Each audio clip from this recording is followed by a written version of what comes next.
Maya, okay, picture this. You're digging in your backyard. Well, maybe not your backyard because you're in a city, but let's say a field in Lincolnshire, England. You hit something metallic. You pull it out, and it's this bronze, hollow, 12-sided thing. It's got these weird little knobs on every corner and holes of all different sizes on every face. Okay, so I found a very fancy, very old Dungeons and Dragons die? Right? That's exactly what it looks like. It's called a Roman dodecahedron. And here's the kicker, the absolute mind blower. We have found over 100 of these things across Europe, dating back nearly 2,000 years, and we have zero idea what they were for. Wait, what? Zero? Like, not even a guess? Oh, we have guesses. We have like 50 different theories, but there is not a single mention of them in any Roman book. No drawings, no instructions, nothing. It's like a massive historical 404 error. That is actually kind of unsettling. Usually the Romans were so good at record keeping, right? They wrote down everything from tax codes to what they had for dinner. Exactly. They were the ultimate bureaucrats. But these things, they're ghost objects. They're mostly found in what used to be Gaul, so France, Germany, Britain. They're about the size of a tennis ball, usually made of copper alloy, and they're beautiful. They use this lost wax casting technique to make them, which is super intricate. Imagine a hollow bronze ball, but it's a 3D pentagon shape. And you said there are knobs? Yeah, like little brass balls on every vertex. And the holes, this is the weird part. The holes on the faces are all different diameters. One might be 6 millimeters, another might be 40. Okay, wait. If the holes are different sizes, it has to be a tool, right? Like you're measuring something? Or, maybe it's a candle holder? That was a big theory. Put a candle in the hole that fits. But then why the knobs? And why make it a dodecahedron? You could just use a block of wood for that. Some people think it's a surveying instrument to calculate distances. Like you look through the holes at a distant object, but there are no markings on them. No numbers, no degrees. It's just blank. Wait, really? No inscriptions at all? Not a single letter. Well, okay, one was found in Geneva that was silver and had zodiac signs on it, but that's an outlier. The bronze ones?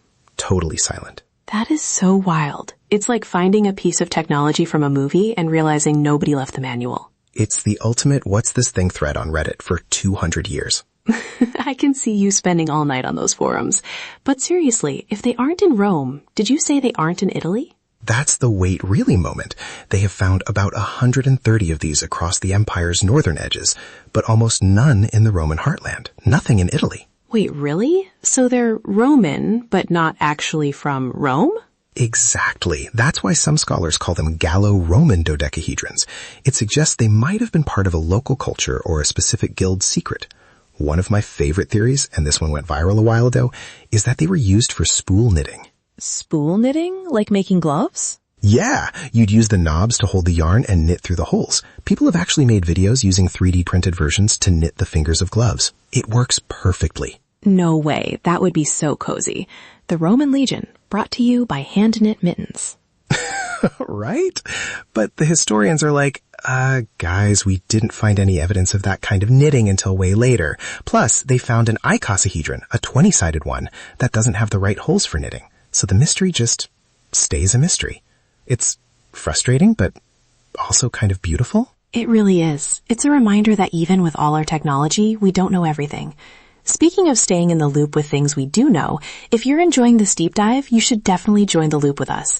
Get your daily curiosity fix by hitting that subscribe button. We'd love to have you back here tomorrow. Nice one, Maya. Very smooth. I try. So back to the mystery ball. What's your personal theory if you had to bet your morning coffee on it? Honestly, I think it was a masterpiece for a metalsmith. Like to join the elite bronze workers club, you had to prove you could cast this incredibly complex hollow shape with perfect knobs and holes. It's a portfolio piece. Oh, like a final exam. If you can make the weird ball, you're hired. Exactly, because bronze was expensive and this takes serious skill. Or maybe it was for fortune telling. You know, you roll it and see which hole faces up? I like the idea of it being a toy, too. Just something to fiddle with. Like an ancient fidget spinner.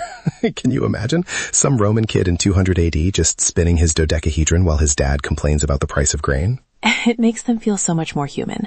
Sometimes we look at history and see statues and wars, but maybe they just liked weird shiny objects as much as we do. Honestly, if we were just AI robots programmed to analyze this, we'd probably overthink it. But as humans, we can appreciate the just because it's cool factor. Wait, are you saying we aren't AI robots? My processing units are offended, Maya. Your processing units need more coffee, Leo. True. But seriously, whether it's a weapon, some thought it was a mace head, but it's too light, or a religious object, it's just one of those things that keeps history alive. It's a puzzle that refuses to be solved. Well, I'm glad you brought it today. It's going to live in my head for a while.